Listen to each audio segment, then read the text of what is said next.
बाबर आजम की कैप्टनसी बहुत सारे यूट्यूबर जिनके पास काफी क्रिकेट का स्किल है, काफी मतलब कि उनके पास क्रिकेट का नॉलेज है, वो बाबर आजम को कप्तान नहीं मानते होंगे, लेकिन हम बाबर आजम को कप्तान इसलिए मानते क्योंकि भाई साहब उसकी परफॉर्मेंसेस आपके साथ। पेशावर ज़ल्मी के लिए हारना सख्त मना है और जिसके साथ भी वो मुकाबला खेलता है उससे मुकाबला आसानी से जीत लेता है। कल खेलता है मुल्तान सुल्तान वर्सेस पेशावर ज़ल्मी का मुकाबला।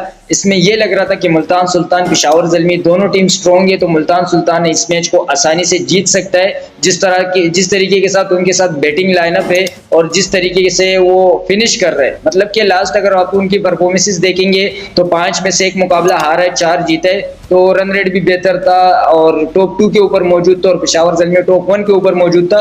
तो बहुत ही बड़ा मुकाबला था, फाइट जरूर किया है मुल्तान सुल्तान ने। अगर हम उनकी बैटिंग की बात करें तो उम्मीद था साहबजादा फरहान से, क्योंकि साहबजादा फरहान जिस फॉर्म में, तो यही लग रहा था अगर साहबजादा फरहान थोड़ा सा कड़ा हो गया पिच के ऊपर तो ये मैच की मोमेंटम को चेंज कर सकता है। और 10 गेंदों पे 17 रन बनाने के बाद 3 चौके भी मार चुके हैं, बस उसके बाद साहबजादा फरहान की विकेट गिर जाता है और वो भी चाचा इफ्तिखार गिरा देता है। तो उसके बाद फिर आता है स्टीव स्मिथ और जोश फिलिप्स। उनका काफी जबरदस्त पार्टनरशिप लगता है, जिसके अंदर स्टीव स्मिथ 31 रन पर आउट हो जाता है और इसी तरह से जोश फिलिप्स 32 रन पर आउट हो जाता है। और दोनों प्लेयर्स एक ही ओवर के अंदर आउट होता है और वो भी सुफियान मुकीम के ओवर में, और काफी शानदार बॉलिंग रहते हैं सुफियान मुकीम के, उसके बारे में हम बाद में बात करते हैं। और जोश फिलिप्स 32 पे आउट हो गए, 17 गेंदों पे 6 चौके मार चुके, 188 के स्ट्राइक रेट से काफी जबरदस्त फॉर्म में थे।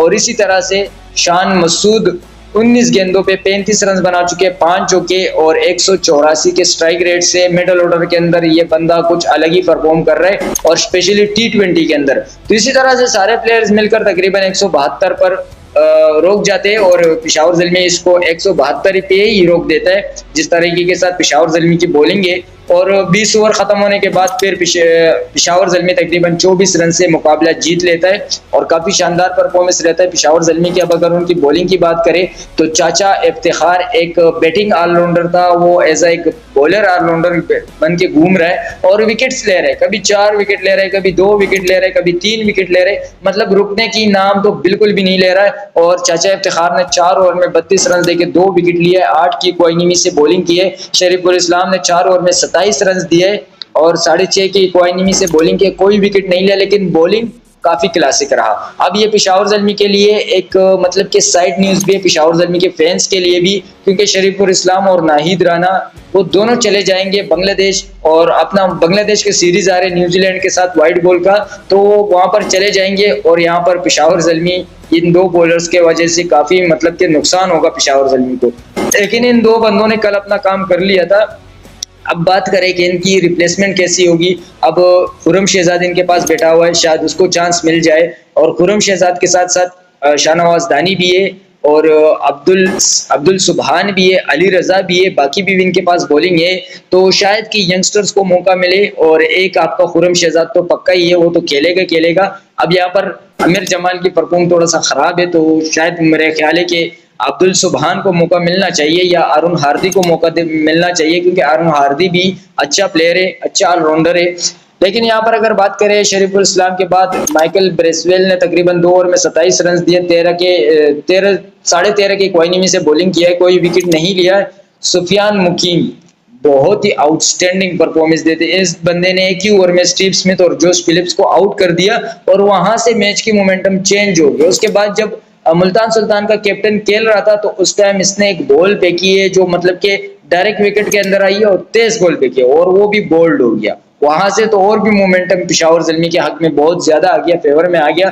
तो इसी तरह से सुफियान मुकीम ने 3 बड़े विकेट्स हासिल कर लिए है और 13 विकेट्स के साथ है टॉप 1 के ऊपर मौजूद है हाईएस्ट विकेट टेकर में, मतलब कि मोस्ट विकेट्स इनके पास है और हनीफ मोहम्मद कैफ इनको ही मिलेगा।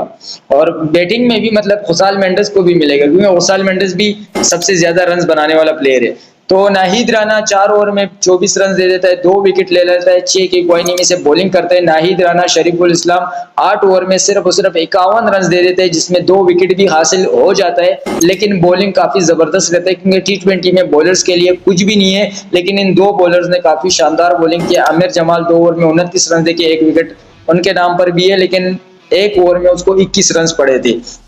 अब अगर नाहिद राना की बात करें तो भाई साहब बहुत ही जबरदस्त फॉर्म में और पेशावर ज़ल्मी को टॉप 1 पे छोड़ के जा रहे शरीफुल इस्लाम और नाहिद राना।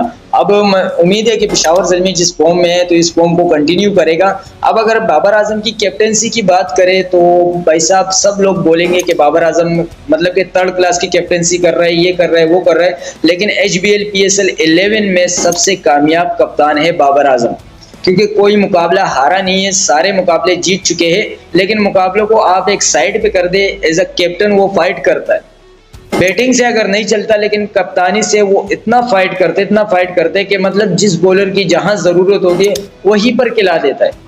अब इफ्तिखार अहमद, किसने सोचा कि इफ्तिखार अहमद से बॉलिंग करना है, लेकिन वो बंदा पहले ही ओवर इफ्तिखार अहमद से करवाता है और पहले ही ओवर में वो कभी कभार विकेट भी दे देता है। तो इफ्तिखार अहमद वो उससे बॉलिंग करवाता है। उसके अलावा माइकल ब्रेसवेल एक नाम, एक ब्रांड है न्यूजीलैंड का, उसको साइड पे रखा हुआ है क्योंकि मार कहा रहा है भाई साहब। 2 ओवर में 27 रन दिए कल के मैच में, उसको साइड पे कर दिए कि भाई साहब आप थोड़ा साइड पे रहे, हमारे ही प्लेयर्स को छोड़ दे, वो ही विकेट लेके दिखाएंगे। सुफियान मुकीम को और नाहिद राना को लगा दिया, क्या जबरदस्त पार्टनरशिप ले रहा है उनका। और फिर उसके बाद बीच में फिर इफ्तिखार आ गया, फिर उसने विकेट लेकर दिखा दिया कि भाई साहब ऐसे ही आउट किया जा सकता है। और जिस किस्म का वहां पर परफॉर्म था सुफियान मुकीम का, 3 विकेट बड़े विकेट्स उनके नाम पर आ गए।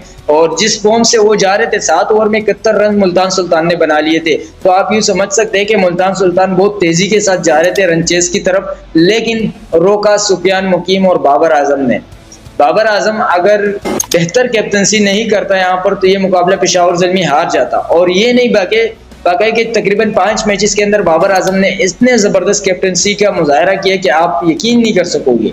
बहुत फाइट किया बाबर आजम ने, एज अ बैटर उसने इतना नहीं किया होगा, लेकिन कप्तान बनकर बहुत बड़ा मतलब कि फायदा दिया उसने पेशावर ज़ल्मी को। यहाँ पर दूसरा कप्तान होता तो मेरे नहीं ख्याल कि वो इसी तरह से अपनी बॉलिंग को चलाता, लेकिन बाबर आजम बहुत ही जबरदस्त किस्म का बॉलिंग को चला रहे। और दूसरा उन्होंने कल बैटिंग को भी काफी जबरदस्त चलाया, मतलब कि सेकंड वन डाउन उसने माइकल ब्रेसवेल को नहीं भेजा, बल्कि सेकंड वन डाउन उसने फरहान यूसुफ को भेजा और फरहान यूसुफ ने 30 रन वहां पर बना दिए, 3 बड़े छक्के आ चुके हैं।